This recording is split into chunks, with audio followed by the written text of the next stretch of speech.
నెల్లూరు నగరాన్ని క్లీన్ సిటీగా మారుస్తామని మంత్రి నారాయణ తెలిపారు. నెల్లూరు నగర అభివృద్ధిపై మంత్రి నారాయణ కీలక నిర్ణయాలు తీసుకున్నారు. నగరంలోని 5వ డివిజన్ ఎస్వీఆర్ పార్క్, 14వ డివిజన్ మాగుంట సుబ్బారామిరెడ్డి ఉద్యానవనంలో జిమ్ ఎక్విప్మెంట్ ను నారాయణ ప్రారంభించారు.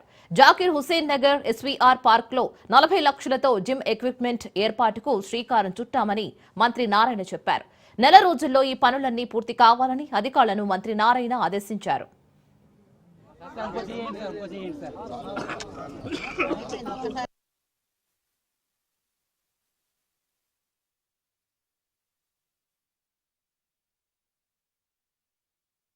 ఈరోజు నెల్లూరులో 2014-19లో అయితే దాదాపు 100 పార్కులు యాక్చువల్గా పునరుద్ధరించాలని, ఎక్కడైతే పార్కులకి లేఅవుట్లో స్థలాలు వదిలారో ప్రతి లేఅవుట్ని బయటకు తీయమని ఆ రోజు అధికారులకు ఆదేశించాను. ఆ విధంగా దాదాపు మెజారిటీ పార్కులను యాక్చువల్గా చేశారు.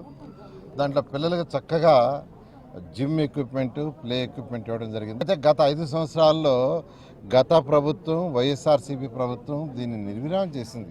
నెల్లూరులో ఉన్న 54 డివిజన్లో ఉన్న అన్ని పార్కులను యాక్చువల్గా పునరుద్ధరించడానికి, ఎక్విప్మెంట్ చేయడానికి ఈరోజు ఈ నేతాజీ పార్క్ అంటారు, ఈ పార్కుకి 40 లక్షల రూపాయలతో ఎక్విప్మెంట్ ఇస్తున్నాం.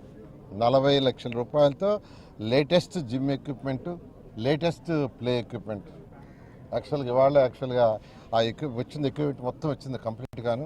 ఆ ఎక్విప్మెంట్ మొత్తం శంకుస్థాపన చేసాం ఇవాళ మేము. ఇది ఒక నెల రోజుల అధికారులకు ఆదేశిస్తున్నా, కరెక్ట్గా 30వ రోజు ఇవాళ నుంచి లెక్కబెట్టి 30వ రోజుకి ఇదంతా యాక్టివిటీకి రావాలి. పిల్లలు చక్కగా ఆడుకోవాలి. వీలైతే ఇది పెద్ద పార్కు, వీలైతే ఒక స్కేటింగ్ కూడా తయారు చేయమని చెప్పాను. అదేవిధంగా మున్సిపల్ స్కూల్స్లో కూడా ఏదైతే మున్సిపల్ స్కూల్స్ ఉన్నాయో పిల్లలకి చక్కటి ఎక్విప్మెంట్ ఇచ్చేటట్టుగా, పెద్ద గ్రౌండ్స్ ఉంటే అక్కడ బాస్కెట్బాల్ కోర్టు, ఇంకా పెద్దది ఉంటే ఫుట్బాల్ కోర్టు, అవన్నీ చేసేటట్టుగా చేయడం జరిగింది.